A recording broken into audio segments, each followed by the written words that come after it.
this is what I've come to find out from interviewing all these girls on the show at this point, hundreds, is that most guys have a girlfriend and are monogamous by necessity because they don't have a choice really in the matter.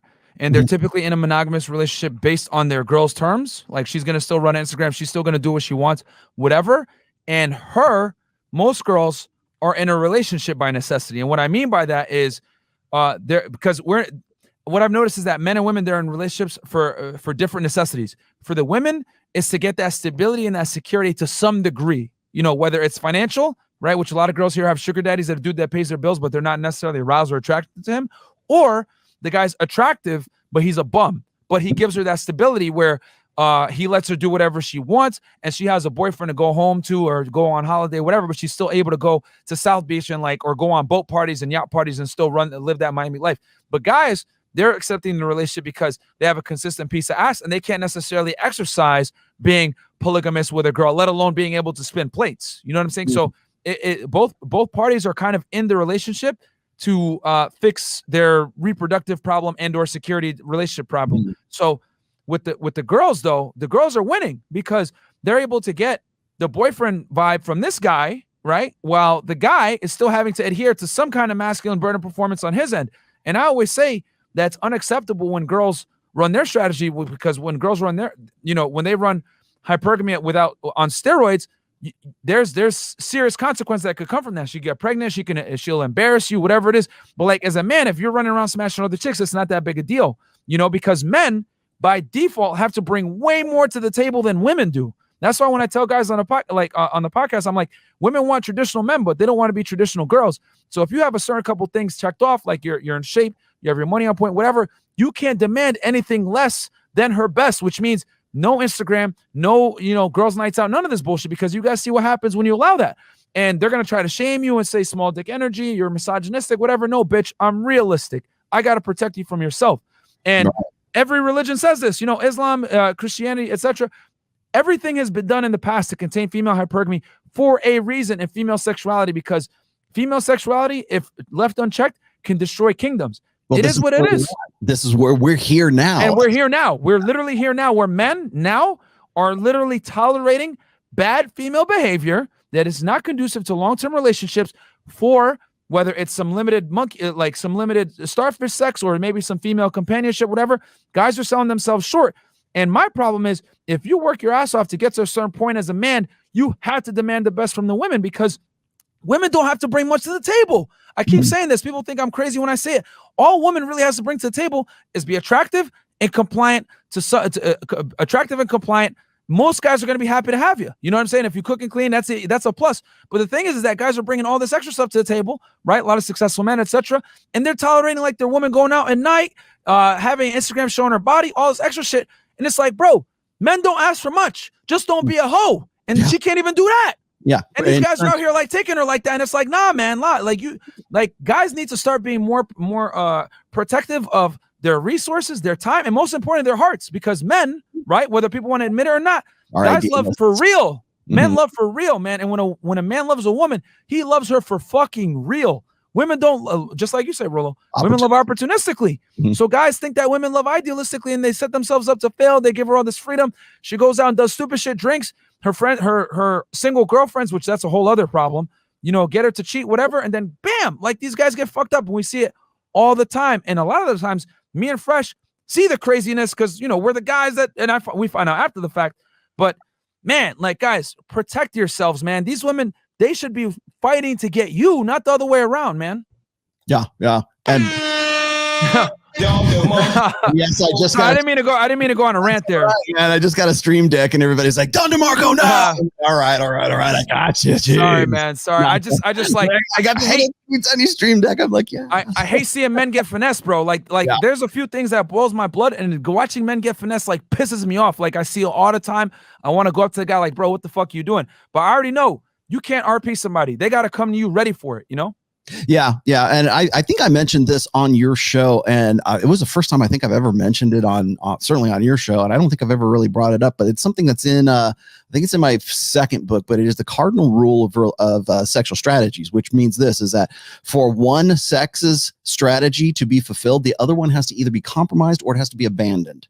And so what that means is for women, women's mating strategy is hypergamy, right? Alpha fucks, beta books. They're looking for the blend or the perfect, perfect balance between the guy that they want to have sex with naturally, have an emotional investment for, but also has the 3 Ps, right? Protection, provisioning, and parental investment, the beta buck side of the long-term security side, which they're going to need for longer in their lives. So that's women's mating strategy. For men's, it's unlimited access to unlimited sexuality. If you don't believe me, go look at Pornhub and look at all the niches of porn and look at how, free streaming 4K online porn anytime you want. Women don't pay for porn, guys. Yeah, women don't. Women.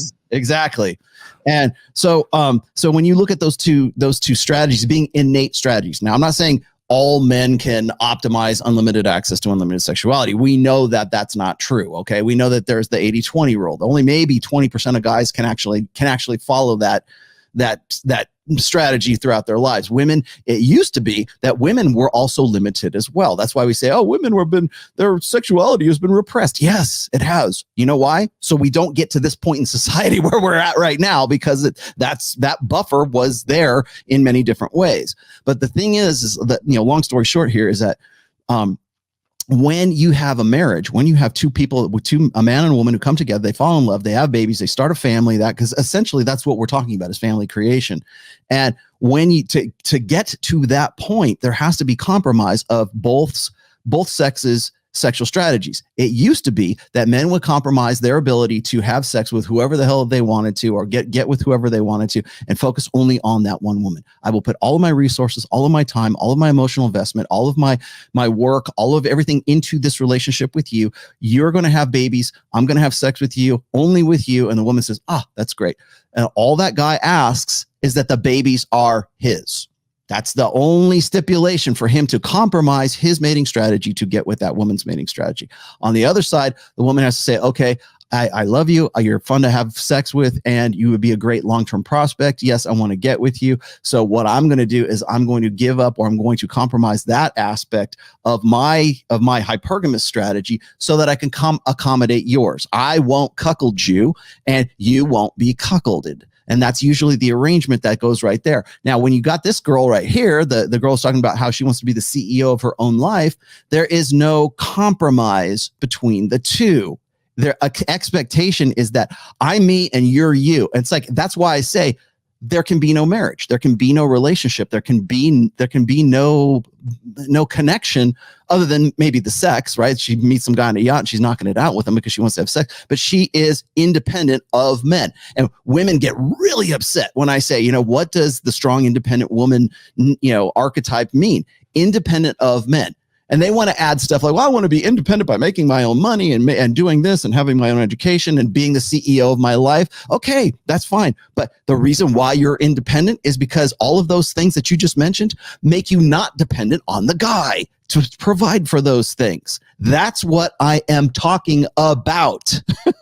And so that independence really rubs them the wrong way. So if a guy says, I want you to give up Instagram, I want you to give up OnlyFans, what he's saying is, I want insurances that you're not going to cuckold me. That's what that is. Guys need to know what that paternity is going to be assured.